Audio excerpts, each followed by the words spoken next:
പ്രിയപ്പെട്ട വേദിയിലുള്ള എൻ്റെ സുഹൃത്തുക്കളായിട്ടുള്ള ഞാൻ ബഹുമാനിക്കുന്ന ഈ കുടുംബത്തിലെയും മറ്റ് പല കുടുംബങ്ങളുമായി ബന്ധപ്പെട്ടവരുമായിട്ടുള്ള വിശിഷ്ട വ്യക്തിത്വങ്ങളെ, സഹോദരി സഹോദരന്മാരെ, വടക്കേക്കോളയത്ത് കുടുംബത്തിലെ പിഞ്ചു കുഞ്ഞു മുതൽ കാരണവന്മാർ വരെയുള്ള, അതുപോലെ തന്നെ വലിയ മഹതികളായിട്ടുള്ള ആളുകളുള്ള ഈ ഒരു സദസ്സിലുള്ള പ്രിയപ്പെട്ട നാട്ടുകാരെ, അസ്സലാമു അലൈക്കും വറഹ്മത്തുള്ളാഹി വബറകാതുഹു. ഏറെ സന്തോഷമുണ്ട് ഈ ഒരു ചടങ്ങും ഈ ഒരു ദൃശ്യവും കാണാൻ. 6 മാസക്കാലമായിട്ട് ഓരോ മൂലയിലും അനീഫായി സാഹിബും അതുപോലെ റഫീഖായി സാഹിബും അതുപോലെ ഈ വേദിയിലുള്ള പലരും ഇങ്ങനെ ഓരോ സ്ഥലത്ത് ഇങ്ങനെ 5ഉം 4 കസേരയിട്ട് ഇരിക്കുമ്പോൾ ഞാൻ കരുതിയത് എന്തോ കല്യാണ ആലോചന എന്നാണ്. പിന്നീട് അവസാനം ഇതിനോട് അടുക്കുമ്പോഴായിരിക്കും മനസ്സിലായത് ഇത് VK കുടുംബത്തിൻ്റെ ഒരു സംഗമത്തിൻ്റെ കാര്യമാണ്. ഏറ്റവും ഒടുവിൽ മരണപ്പെട്ടിട്ടുള്ള VK സൈനബ എന്ന് പറയുന്ന ഹഞ്ചുമ്മ മരണപ്പെട്ട വീട്ടിൻ്റെ ആ ഒരു സ്ഥലത്തും അവരാ കണ്ണോക്ക് കഴിഞ്ഞ് അവിടെ ഇരിക്കുമ്പോൾ ഞാൻ ചോദിച്ചു, വേറെന്തെങ്കിലും കുടുംബപരമായ കാര്യം എന്തെങ്കിലും ആലോചിക്കുന്നതാണോ ചോദിച്ചപ്പോൾ പറഞ്ഞു, അല്ല, നമ്മളെ കുടുംബ സംഗമം എന്ത് വേണം എന്നുള്ളതിനെക്കുറിച്ച് ആലോചിക്കുകയാണ്. അത് വേണോ അത് വേണ്ടയോ നീട്ടണോ ഇങ്ങനെയുള്ള കാര്യങ്ങൾ ആലോചിക്കുകയാണ്. ഏതായാലും നാളെ ഒരു യോഗം ചേരുന്നുണ്ട്. ഞാൻ പറഞ്ഞു വരുന്നത്, അങ്ങനെ ഒരു യോഗം ചേർന്നപ്പോൾ, അങ്ങനെ ഒരു ശ്രമം നടത്തിയപ്പോൾ നിങ്ങൾ തന്നെ അത്ഭുതപ്പെട്ടിട്ടുണ്ടാവും, ഇത് എൻ്റെ കുടുംബക്കാരനാണോ എന്നുള്ളത്, ഇതെൻ്റെ മരുമകനാണോ, ഇതെൻ്റെ കുടുംബാംഗമാണോ എന്ന് ചിന്തിക്കുന്ന രൂപത്തിലാണ് നിങ്ങളുടെ ഈ ഒരു കുടുംബത്തിൻ്റെ കൂട്ടായ്മയുടെ ഈ ജനസഞ്ചയം. ഞാനിപ്പോൾ ഈ വേദി കാണുമ്പോൾ വളരെയധികം സന്തോഷപ്പെടുന്നത്, ഏറ്റവും പ്രായം കൂടിയിട്ടുള്ള ആയിസ്ത എൻ്റെ മുന്നിലുണ്ട്. ഏറ്റവും പ്രായം കൂടിയെന്ന് പറഞ്ഞാൽ എന്നെക്കാളും എൻ്റെ ഇരട്ടി വയസ്സുള്ള ആളാണ്. അവരിൽ നിന്ന് തുടങ്ങിയിട്ട് ഏറ്റവും പിഞ്ചു കുഞ്ഞിനെ ഒരു നടുവിലെ സ്ത്രീ ഇങ്ങനെ കയ്യിൽ ഒരു ചെറിയ കുഞ്ഞിനെ കൊണ്ട് നടുവിലുണ്ട്. ഇതൊക്കെ വടക്കേക്കോളത്തിൻ്റെ ഏറ്റവും വലിയ ഒരു സംഭാവനയാണ്. ഞാൻ റഫീഖായിക്കാരോട് പറയായിരുന്നു, ഇതേറ്റവും വലിയ ഒരു അധ്വാനമാണ്. എത്ര മണിയാവും ഇത് കഴിയാൻ? അപ്പോൾ ചോദിച്ചു, അദ്ദേഹം പറഞ്ഞു 11 മണിയെങ്കിലും ആവും രാത്രി. അള്ളാഹുവിൻ്റെ അനുഗ്രഹം കൊണ്ട് ഈ കുടുംബസംഗമം ഏറ്റവും വലിയ ഒരു നാട്ടിൻ്റെ നിർണായകമായിട്ടുള്ള പങ്ക് വഹിക്കുന്നവരുടെ ഒരു ഏറ്റവും വലിയൊരു കൂട്ടായ്മയാക്കി മാറ്റാൻ നിങ്ങൾക്ക് സാധിച്ചു. ഞാനൊരു പാട്ടിലത്തെ കുടുംബക്കാരനാണ്. ഞങ്ങളൊരു സംഗമം വെച്ചിരുന്നു. 8 താവഴികളിലായിട്ട് അങ്ങ് കാടങ്കോട് നടക്കാൻ വന്നു. കുറേ ആളുകളുണ്ടായിരുന്നു. AC കമാൽച്ചാൻ്റെ വീട്ടിൻ്റെ വളപ്പിലായിരുന്നു. അപ്പോൾ ഞാൻ സാധാരണ പറയാറുണ്ട്, നമ്മളൊരു സംഗമം വലിയ സംഘമായിരുന്നു. DKC ഓമലായി സാഹിബിനെ പോലെ നമ്മളെ പുതിയാപ്പിളമാർ അടക്കാണ്. പക്ഷെ നിങ്ങളിപ്പോൾ വടക്കേക്കോളയത്തിൻ്റെ ഒറ്റ ഒരു കുടുംബമാണ് VK. നിങ്ങളെ കൂട്ടത്തിൽ പൊയ്യക്കടവില്ല, നിങ്ങളെ കൂട്ടത്തിൽ പാലിക്കാടില്ല, നിങ്ങളെ കൂട്ടത്തിൽ ഇപ്പോൾ സൗക്കന്മാടയില്ല. ഇതൊക്കെ നിങ്ങളെ കോളയത്താണ്. വടക്കേക്കോളത്തിൻ്റെ വേറൊരു ഐറ്റാണ്, വേറൊരു താവഴിയാണ്. എന്നാൽ നിങ്ങളിപ്പോൾ ഇവിടെ നിൽക്കുമ്പോൾ ഞാൻ ഇപ്പോൾ കരുതിയത് നമ്മളെ പാട്ടിലക്കാരെ നിങ്ങൾ തോപ്പിച്ച് കളഞ്ഞു.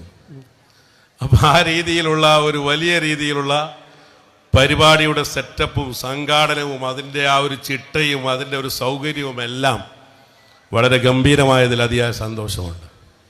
കൂടുതൽ സംസാരിക്കേണ്ട എന്ന് ബഹുമാനായ DKC ഓമലായി സാഹിബ് കയറുമ്പം തന്നെ എന്നോട് പറഞ്ഞിരുന്നു. ഒന്നുമല്ല, വെറുതെ പ്രസംഗം ഇഷ്ടമില്ലാത്തതുകൊണ്ടൊന്നുമല്ല. എൻ്റെ പ്രസംഗം എല്ലാ സമയത്തും വേണമെന്നുള്ള ആഗ്രഹം കൊണ്ടാണ്. അനാരോഗ്യപരമായിട്ട് ചെറിയ വിഷയങ്ങൾക്കിടയിൽ സംസാരത്തിനിടയിലുണ്ടായ ചില പ്രയാസം അദ്ദേഹം കാണുന്നൊരവസ്ഥ കഴിഞ്ഞാഴ്ച ഉണ്ടായിരുന്നു. നിങ്ങളെല്ലാവരും പ്രാർത്ഥന കൊണ്ട്, അള്ളാഹുവിൻ്റെ അനുഗ്രഹം കൊണ്ട് വീണ്ടും ഈ വേദിയിൽ വന്ന് സംസാരിക്കാൻ കഴിയും. നിങ്ങളെല്ലാവരും ആത്മാർത്ഥമായിട്ട് പ്രാർത്ഥിക്കണം. നിങ്ങൾക്കും ഞാൻ പ്രാർത്ഥിക്കുക. വടക്കേക്കോളയത്ത് എന്ന് പറയുന്നത് ഞാൻ എൻ്റെ താമസിക്കുന്ന വീടിനോട് ചേർന്നുള്ള തറവാടാണ് നിങ്ങളുടെ തറവാട്. 15ാം നൂറ്റാണ്ടിൽ തന്നെ സെറ്റിൽമെൻറ്റ് നടന്ന പ്രദേശമാണ് പടന്ന എന്ന് പറയുന്നത്. അത്യുത്തര കേരളത്തിൽ ഏറ്റവും വലിയ സംഭവ ബഹുലമായിട്ടുള്ള ചരിത്രങ്ങൾക്ക് സാക്ഷ്യം വഹിച്ച ഭൂമികയാണ് പടന്ന. ആ ഭൂമികയിൽ 15ാം നൂറ്റാണ്ടിൽ തന്നെ 4 പ്രബല കുടുംബത്തിലൂടെ ആരംഭിച്ചു എന്നാണ് പറയുന്നത് പടന്നയുടെ ചരിത്രം. ആ ഗതകാല ചരിത്രത്തിൽ ഒരു നൂറ്റാണ്ടിനിടയിൽ 8 കുടുംബങ്ങളായി അത് മാറി. അത് 8 തറവാടുകളായിട്ട് മാറി. ആ തറവാട്ടുകാരുടെ കൂട്ടത്തിൽ ഒറ്റ ഒരു പ്രധാനപ്പെട്ട തറവാടാണ് വടക്കേക്കോളത്ത്. പടന്നയുടെ പുരോഗതിക്ക് പിന്നിൽ, പടന്നയുടെ വികസനത്തിന് പിന്നിൽ, പടന്നയുടെ ഉയർച്ചയുടെ പിന്നിലുള്ള വികാരം അത് ഏതാണെന്ന് ചോദിച്ചാൽ, നമ്മുടെ നാട്ടിലുണ്ടായിട്ടുള്ള വികസനത്തിന്റെ പിന്നിലെ ചാലകശക്തി ഏതാണെന്ന് ചോദിച്ചാൽ അഭിമാനത്തോടുകൂടി നമുക്ക് പറയാൻ കഴിയും, പടന്നയിലെ വലിയ ജുമാഅത്ത് പള്ളിയുടെ നിർമ്മാണത്തോടു കൂടിയാണ്, ആ ഉയർന്ന പള്ളിയുടെ ഏറ്റവും ഇപ്പോഴും വലിയ തറയുടെ മുകളിൽ കിടക്കുന്ന പള്ളിയുടെ നിർമ്മാണത്തോടു കൂടിയാണ് ഈ പടന്ന ദേശത്തിന്റെ പുരോഗതിയുടെ, വികസനത്തിന്റെ, ഉയർച്ചയുടെ, വളർച്ചയുടെ ഏറ്റവും വലിയ കാരണമെന്ന് പറയുന്നത്. ആ പള്ളിയുടെ നിർമ്മാണത്തിന്റെ ശേഷം ഉണ്ടായിട്ടുള്ള പള്ളിയുടെ നിസ്കാരവുമായി ബന്ധപ്പെട്ടുള്ള ആളുകൾ വന്നത് പടന്നക്കാർ മാത്രമായിരുന്നില്ല, പടന്നയുടെ പുറത്തുള്ള ആളുകളായിരുന്നു നിസ്കരിക്കാൻ വേണ്ടി അവിടെ വന്നിരുന്നത്. ചില പുരാതന കാലത്ത് തന്നെ നിർമ്മിക്കപ്പെട്ട ടിപ്പു സുൽത്താൻ മാലിക്കാൻ എന്ന് പറയുന്ന പ്രത്യേകമായിട്ടുള്ള ഗ്രാൻഡ് നൽകിയ പള്ളിയാണ് പടന്ന വലിയ ജുമാഅത്ത് പള്ളി. ആ വലിയ ജുമാഅത്ത് പള്ളി നിർമ്മിക്കുന്നതുമായി ബന്ധപ്പെട്ടുള്ള പ്രവർത്തനത്തിൽ ഏർപ്പെട്ട കുടുംബക്കാർ നിങ്ങളുടെ പൂർവികരാണ്. എങ്ങനെയാണ് ആ പള്ളി നിർമ്മിച്ചത്? ഇപ്പൊക്കെ കാണാൻ പറ്റും. അതിന്റെ പില്ലർ, അത് വാർപ്പല്ല, അത് മരാണ്. ആ മരത്തിന്റെ ആ വലിയ പില്ലർ ആരാ കൊണ്ടുവന്നത്? പുഴയിൽ നിന്ന് വലിയ ആളുകളുടെ സംഘം ചുവടായി കൊണ്ടുവന്നിട്ടാണ് ആ പള്ളി നിർമ്മിച്ചത്. ആ പള്ളി നിർമ്മിച്ചതോടുകൂടിയാണ് നാട്ടിൽ ഒരു ഐശ്വര്യം ഉയർന്നത്, നാട്ടിലൊരു പുരോഗതി ഉണ്ടായത്. അതുവരെ പട്ടിണിയും പരിവട്ടവുമായിരുന്നു. കോളറ പിടിച്ചിട്ട് മരിച്ച ആളുകളുണ്ടായിരുന്നു പൂർവികർ, വസൂരി പിടിച്ച് മരിച്ച ആളുകളുണ്ടായിരുന്നു പടന്നയിൽ. അനാഥ മയ്യത്തുകൾ കുന്നുകൂടിയ സാഹചര്യം ഉണ്ടായിരുന്നു. കുളിപ്പിക്കാൻ ആളുകൾ പേടിച്ച കാലഘട്ടം ഉണ്ടായിരുന്നു. അന്നാണ് ഖിദ്മത്തിന്റെ ഉത്ഭവം. അന്നാണ് AB ഷാ, LKC, അതുപോലെ തന്നെ പ്രഗത്ഭരായിട്ടുള്ള ആളുകളൊക്കെ ചേർന്നുകൊണ്ട് പടന്ന ഖിദ്മത്തുൽ ഇസ്ലാം സംഘത്തിന് തുടക്കം കുറിച്ചത്. അന്നെന്തായിരുന്നു ആ അവസ്ഥ? പുതിയ തലമുറയോട് പറഞ്ഞാൽ അവർ വിശ്വസിക്കൂല. എന്താ വിശ്വസിക്കാത്തത്? ഇപ്പൊ ഹൈമാസ്റ്റ് ലൈറ്റ് ഉണ്ട്, MLA രാജഗോപാലിനും MP കൊടുത്ത ഹൈമാസ്റ്റ് ലൈറ്റ് ഉണ്ട്. അന്ന് വഴിയോരങ്ങളിൽ ചെമ്മണി വൈകുന്നേരം ഒഴിച്ച് അതിന് തീ കൊടുത്തിട്ടാണ് ആളുകൾ പോയതെന്ന് പറഞ്ഞാൽ പുതിയ തലമുറ വിശ്വസിക്കൂല. അങ്ങനെയായിരുന്നു അന്നത്തെ തെരുവ് വിളക്കെന്ന് പറയുന്നത്. അന്ന് അത്തായം വയ്ക്കാൻ വേണ്ടി പ്രത്യേകമായിട്ട് എന്തായിരുന്നു സംവിധാനം? അത്തായത്തിന് വേണ്ടി ആളുകൾ പള്ളിയിൽ നിന്ന് കൂട്ടമായിട്ട് ബൈത്ത് ചെല്ലുക, എന്നിട്ട് അവിടെ നിന്ന് ചെമ്പ് മുട്ടുക, എന്നിട്ട് ചെമ്പ് മുട്ടിയിട്ട് ശബ്ദം ഉണ്ടാക്കുക. ഇങ്ങനെയായിരുന്നില്ലേ പൂർവികരുടെ കാലഘട്ടം എന്ന് പറയുന്നത്? ആ കാലഘട്ടത്തിൽ നിന്ന് ഇന്ന് ഏതാ കാലഘട്ടം? മറിയം ജുമാന എന്ന് പറയുന്ന ഒരു പെൺകുട്ടി 18-ാം വയസ്സിൽ 19-ാം വയസ്സിൽ ഏറ്റവും വലിയ ഉന്നതിയിൽ പാവപ്പെട്ട മലപ്പുറത്തെ ഒരു പെൺകുട്ടി വിമാനത്തിന്റെ ലൈസൻസ് വാങ്ങിയിട്ട് ഇപ്പൊ ഉപഹാരം വാങ്ങിക്കൊണ്ടിരിക്കുകയാണ്. ഏത് നാട്ടിലാണെന്നറിയോ? ഏത് നാട്ടിൽ? നമ്പ്യാർ കൈകൊണ്ട് തിരിച്ചിട്ട് ജീപ്പോട്ടിയ നാടാണ്. നമ്പ്യാർ കൈകൊണ്ട് ഇരുമ്പിന്റെ കമ്പി തിരിച്ചിട്ട് ജീപ്പോട്ടിയിട്ട് ആളുകളെ കൊണ്ടുപോയ നാടാണ്. കട്ടൻ ചായയും വെല്ലവും മാത്രം ഉണ്ടായിരുന്ന ഒരു പ്രദേശമാണ്. പാലുണ്ടോ? എത്രയാ പാക്കറ്റ് പാല് നിങ്ങളെ ഫ്രിഡ്ജിൽ ഇപ്പൊ 4-5 പാക്കറ്റ് പാലുണ്ടാവും. എന്നാ എൻ്റെ ഉമ്മ പറയുന്നത് കേട്ടിട്ടുണ്ട്, ചട്ടിമാർ താജ്സ്ഥാനോട് ഓരോ അയക്കാനും ഒരു ഉരുക്കാരും പറയാ, ഒരു ഉരിപ്പാല് തരുവോ? എല്ലാ ദിവസമൊന്നുമല്ല, പുതിയാപ്പിള വന്ന ഒരു ഉരിപ്പാല് തരുവോ? ഇങ്ങനെ ഒരു ഉരിപ്പാല് വാങ്ങിയിട്ടാണ് എൻ്റെ വീട്ടിൽ ചായ കുടിച്ചത്. തേങ്ങ ഉണ്ടായിട്ടേ ഇല്ല. അങ്ങനെ തേങ്ങ ഉണ്ട്, ഇഷ്ടം പോലെ ഉണ്ട്, പക്ഷെ അങ്ങനെ വീട്ടിലുണ്ടാവില്ല. ഒരു തേങ്ങ തരുവോ? എല്ലാ വീട്ടിലും തേങ്ങയില്ല. ഒരു പറ നെല്ല് തരുവോ? കുടികൂടലുണ്ട്. ഇങ്ങനെ ചോദിച്ച നാടായിരുന്നു. അങ്ങനെ ചോദിച്ച നാട്ടിൽ നിന്ന് നിങ്ങളെ പൂർവികരായിട്ടുള്ള ആളുകൾ ഗൾഫ് നാടുകളിൽ ബോംബെയിലേക്ക് പോയി, റങ്കൂണിലേക്ക് നടന്നുപോയി, എന്നിട്ട് ബർമയിലേക്ക് നടന്നുപോയി ആളുകൾ സമ്പാദിച്ചപ്പോ നിങ്ങൾക്ക് മണിമന്ദിരങ്ങളായി, നിങ്ങൾക്ക് AC ഉള്ള വീടായി, നിങ്ങൾക്ക് ഏറ്റവും നല്ല സൗകര്യമുള്ള ഏറ്റവും നല്ല മണിമന്ദിരമായി ഒരു വീട്ടിൽ ഉപ്പാക്കും ഉമ്മാക്കും മോനിക്കും മോന്റെ ഭാര്യക്കും മോന്റെ ഭാര്യയുടെ അനിയത്തിക്കും ഒക്കെ കാറായി, എല്ലാവർക്കും ആക്റ്റീവ് വണ്ടിയായി. എത്ര വലിയ പുരോഗതിയാണ്! അള്ളാഹുവിനെ എത്ര തന്നെ സ്തുതിച്ചാലും മതിയാവാത്ത രീതിയിലുള്ള സാമ്പത്തികമായിട്ടുള്ള ഏറ്റവും വലിയ ഉയർച്ച നേടിയ ആളുകളാണ് ഈ കൂട്ടത്തിൽ ഇരിക്കുന്നത്.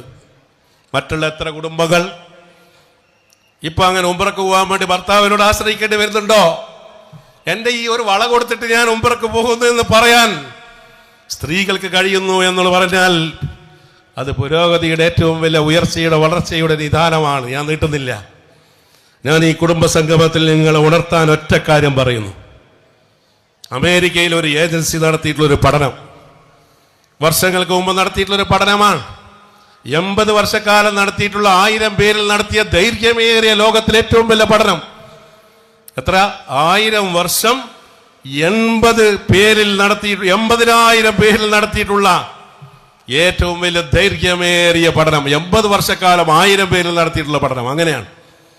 ആ 80 വർഷക്കാലം 1000 പേരിൽ നടത്തിയ പഠനത്തിൽ പല ചോദ്യങ്ങൾ കൊടുത്തു.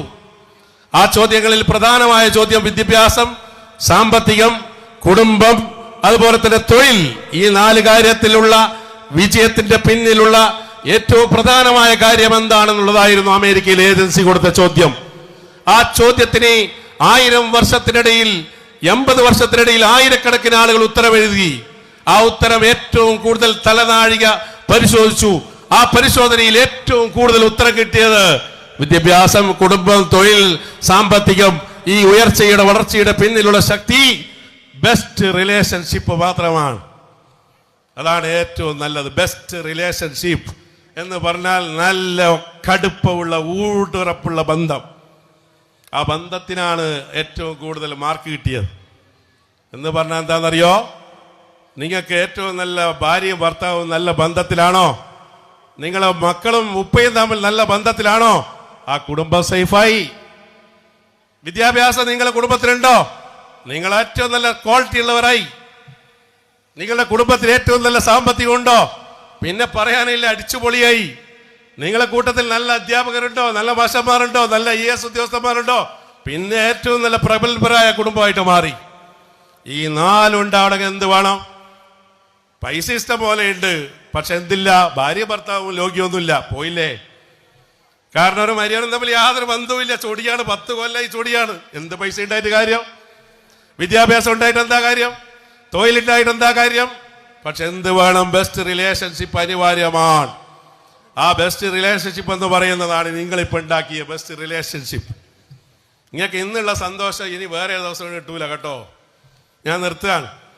നമ്മൾ ഇങ്ങനെ വല്ലാതെ അരിശ കൊള്ളുന്നുണ്ട്. നിങ്ങൾക്ക് ഇന്നില്ല സന്തോഷം ഇനി കിട്ടൂല. ഇന്നുണ്ടായിരുന്ന ഈ ഒരു സായുജ്യം ഉണ്ടല്ലോ, ഇതാ ഞാനൊരു വടക്കേ കൊള്ളത്തുകാരനാണ്, ഇപ്പോൾ ഈ കഴുത്തിലിട്ട ടാഗ് നിങ്ങളുടെ കഴുത്തിലുണ്ട്, നിങ്ങൾ തെളിയിക്കുകയാണ്. എന്താണ് ആ റിലേഷൻഷിപ്പ്? നിങ്ങളുടെ ബന്ധങ്ങൾ തമ്മിൽ പരസ്പരം തിരിച്ചറിയാനാണ്. നിങ്ങൾ തിരിച്ചറിയുന്നുണ്ടോ? മുമ്പ് കയ്യാല മാത്രമേ ഉണ്ടായിട്ടുള്ളൂ, അതും ഉണ്ടായിട്ടില്ല. ഇപ്പൊ എന്താ സ്ഥിതി? ഇപ്പം അതിലിൻ്റെ ഉയർച്ചയും ആ ഗേറ്റിന്റെ കയ്യിലുള്ള റിമോട്ടും വെച്ച് കഴിഞ്ഞാൽ പിന്നെ പറയാനുണ്ടോ? ആ വീട്ടിൽ പോയാൽ വാതിൽ തുറക്കോ? എൻ്റെ വീട്ടിനടുത്തുള്ള ആള് താമസമുണ്ടോ എന്ന് എനിക്കറിയില്ല.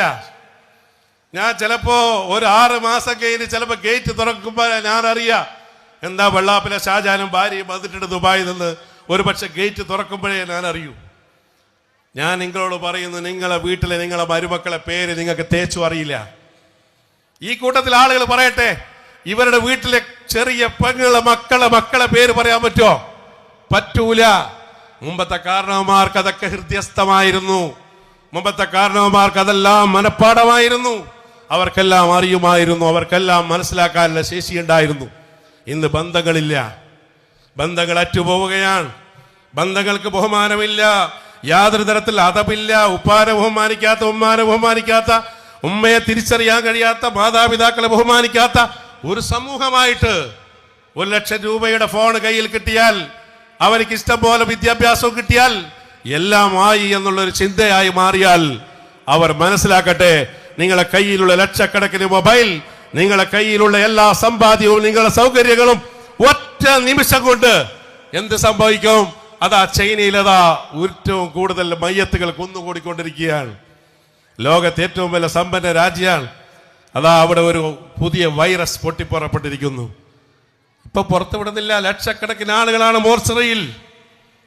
ആ ഒരു അണുബാധ ഇങ്ങോട്ട് വന്നേക്കൊണ്ടെന്ന് ആലോചിച്ച് നോക്കി. ഈ വടക്കേക്കോളത്തെ ഒരാൾക്ക് അള്ളാഹു കാത്തുരക്ഷിക്കുമാറാവട്ടെ. ഇങ്ങനെ നമ്മൾ അനുഭവിച്ചില്ലേ കഴിഞ്ഞ 2018 ആ കോവിഡ്.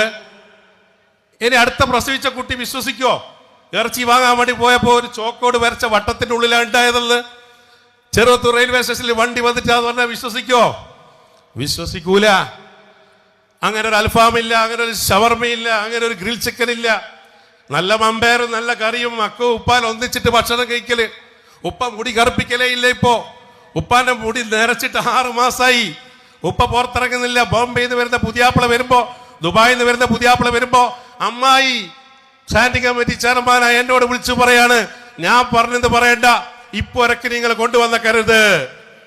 ഞാൻ പറഞ്ഞത് പറയണ്ട, അമ്മായിയാ പറയുന്നത്, പുതിയാപ്പിള ഈ പോർക്ക് കൊണ്ടുവരരുത്. എന്താ പുതിയാപ്പിള ചെയ്ത് തെറ്റ്? ബോംബെയിൽ നിന്ന് വന്നു എന്നുള്ളതാണ്. നേരെ കൈ പിടിച്ച് കാലിക്കടവ് ഹൈവേന്ന് കൊണ്ടുപോയത് ICT സ്കൂളിലേക്കാണ്, MRI സ്കൂളിലേക്കാണ്, ഉദരൂർ സ്കൂളിലേക്കാണ്. എന്നിട്ട് 14 ദിവസം അടച്ചു പൂട്ടുക. എന്നിട്ട് അവിടെ നോമ്പൂറി, അവിടെ ഭക്ഷണം, അവിടെ ക്വാറന്റൈൻ. ഇങ്ങനെ അനുഭവിച്ച ആളുകളല്ലേ നമ്മള്. 50 ആളുകളെ വെച്ച് കല്യാണം വെക്കുന്ന നിങ്ങൾ ആലോചിച്ച് നോക്ക്. 28 മൃതദേഹമാണ് പടനയിൽ നിന്ന് ഞാൻ ഏറ്റുവാങ്ങിയത് എന്റെ സഹപ്രവർത്തകരോടൊപ്പം. മയ്യത്ത് കാണാൻ, അന്ത്യചുംബനം നടത്താൻ മക്കൾക്ക് കഴിഞ്ഞിട്ടില്ല, മക്കൾക്ക് കഴിഞ്ഞിട്ടില്ല. ഈ 2018 19 നടന്നതാണ്. മയ്യത്ത് ഞങ്ങളുടെ കയ്യിൽ, ഉമ്മയുപ്പയോ മക്കളോ വീട്ടിൽ. ഇതല്ലേ 2019 കഴിഞ്ഞത്. അത് ചിന്തിച്ചാ പിന്നെ ഒരാൾക്ക് അഹങ്കരിക്കാൻ കഴിയോ? പിന്നെ ഒരാൾക്ക് ആർഭാടം നടത്താൻ കഴിയോ? പിന്നെ ഒരാൾക്ക് ഏതെങ്കിലും തരത്തിലുള്ള എന്തെങ്കിലും ഒരു നാമൂസിളക്കാൻ പറ്റുമോ? പറ്റൂല. അത്രമാത്രം വലിയ ദുരിതങ്ങൾ സമ്മാനിച്ച ദിവസങ്ങളായിരുന്നു. ആ ദിവസം ഇനി വരാതിരിക്കാനുള്ള പ്രയത്നമാണ് നാം നടത്തേണ്ടത്. അതുകൊണ്ട് ഏറ്റവും വലിയ രീതിയിലുള്ള ഉജ്ജ്വലമായിട്ടുള്ള ഒരു കുടുംബ ബന്ധത്തിലൂടെ വടക്കേ കോളയത്ത് സംഘടിക്കുമ്പോൾ അതിൽ മാറ്റം ഉണ്ടാക്കാൻ കഴിയണം. ഏറ്റവും വലുത് ഒരു മാനസികമായിട്ടുള്ള ഉല്ലാസമാണ്. കോവിഡ് നൽകിയ പാഠം അടിച്ചു പൊളിച്ച് ജീവിക്കുക എന്നുള്ളതാണ്. സമ്പാദിച്ചൊന്നും കാര്യമില്ല. വാ പുറപ്പെടാം, ഉമ്മാമാനെയും കൂട്ടി പോവാ.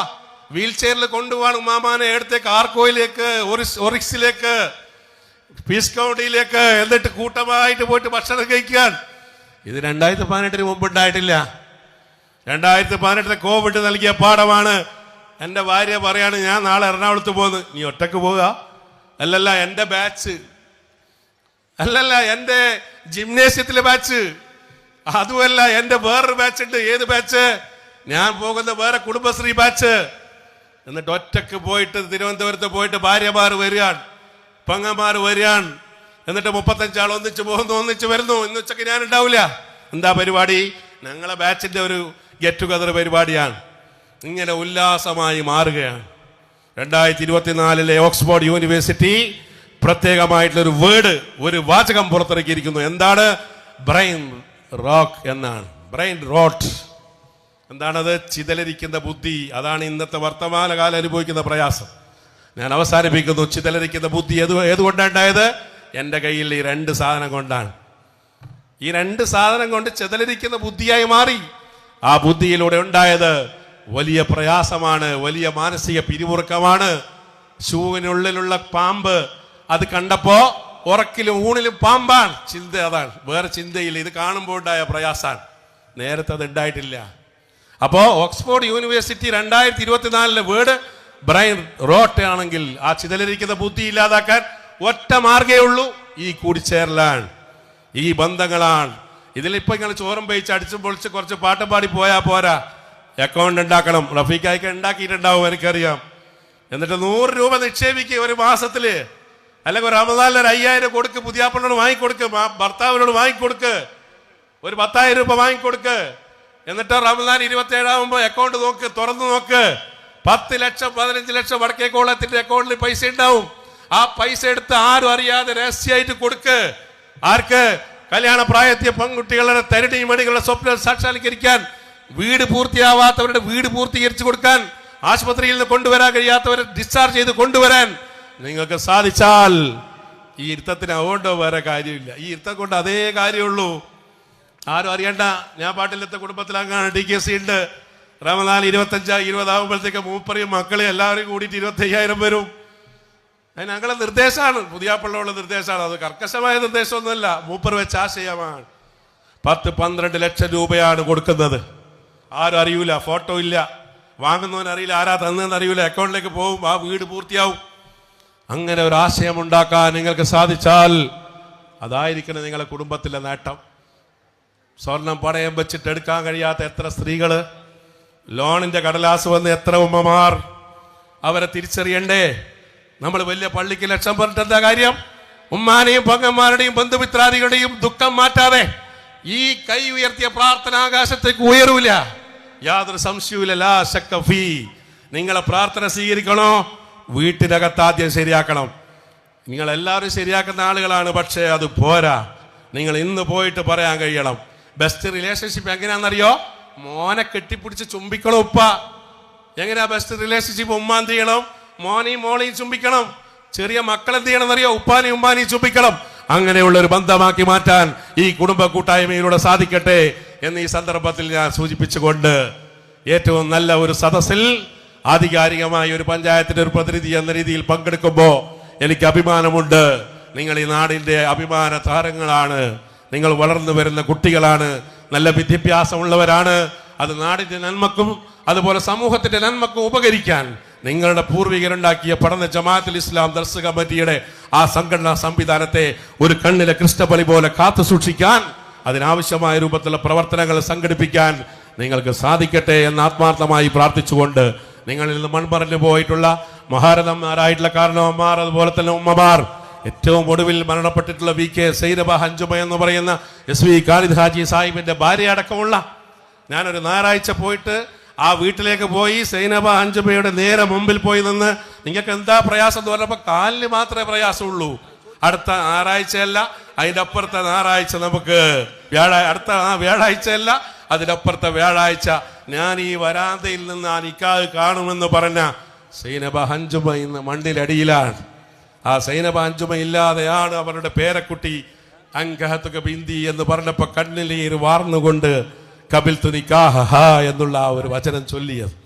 നിങ്ങൾ ആലോചിച്ച് നോക്ക്, മരണ വീട്, കല്യാണ വീട്, മരണ വീട്, അങ്ങനെയുള്ള ഒരു സാക്ഷ്യം വഹിക്കാൻ നമുക്ക് സാധിച്ചു. അള്ളാഹു നമുക്കെല്ലാവർക്കും ദീർഘായുസ് നൽകുന്നതോടൊപ്പം മരണപ്പെട്ട അവരടക്കമുള്ള എല്ലാവർക്കും, മരണപ്പെട്ട എല്ലാവരുടെയും കബറിടം ഒരു സ്വർഗീയമാക്കാൻ. നിങ്ങളാ പൂർവീകരിപ്പോൾ ഉണ്ടെങ്കിൽ ഇവിടെ സ്ഥലം ഉണ്ടാവോ? ഇരിക്കാൻ സ്ഥലം ഉണ്ടാവോ? മരിക്കാത്ത വീട് ഏത് വീടാ ഉള്ളത്? കോളയത്തെ വീട്ടിൽ മരിക്കാത്ത ആരാ ഉള്ളത്? നിങ്ങൾ പറ. നിങ്ങൾ മരിച്ചു പോകൂലേ? നിങ്ങൾ ഉണ്ടാവുന്ന എന്താ ഉറപ്പ്? എന്താ ഇവിടുന്ന് പിരിഞ്ഞു പോകുന്ന ഉറപ്പെന്താണ്? അള്ളാഹു എല്ലാവർക്കും ആയുസ് പ്രദാനം ചെയ്യട്ടെ എന്ന് ആത്മാർത്ഥമായി പ്രാർത്ഥിച്ചുകൊണ്ട്, എന്നെ ക്ഷണിച്ചതിൽ പ്രത്യേകമായ നന്ദി. പ്രത്യേകിച്ച് ഇതിൻ്റെ സംഘാടനം വളരെ മെച്ചപ്പെട്ട സംഘാടനമാണ്. ആ സംഘാടകരുടെ അധ്വാനം അള്ളാഹു ഒരു സൽക്കർമ്മമായി ഇഹത്തിലും പരത്തിലും സ്വീകരിക്കുമാറാവട്ടെ എന്ന് പ്രാർത്ഥിച്ചുകൊണ്ട്, എല്ലാവിധ ആശംസകളും ഭാവുകങ്ങളും വടക്കേക്കോളത്തിലെ മുഴുവൻ കുടുംബാംഗങ്ങളും നേർന്നുകൊണ്ട് നിർത്തുന്നു. അസ്സലാമു അലൈക്കും.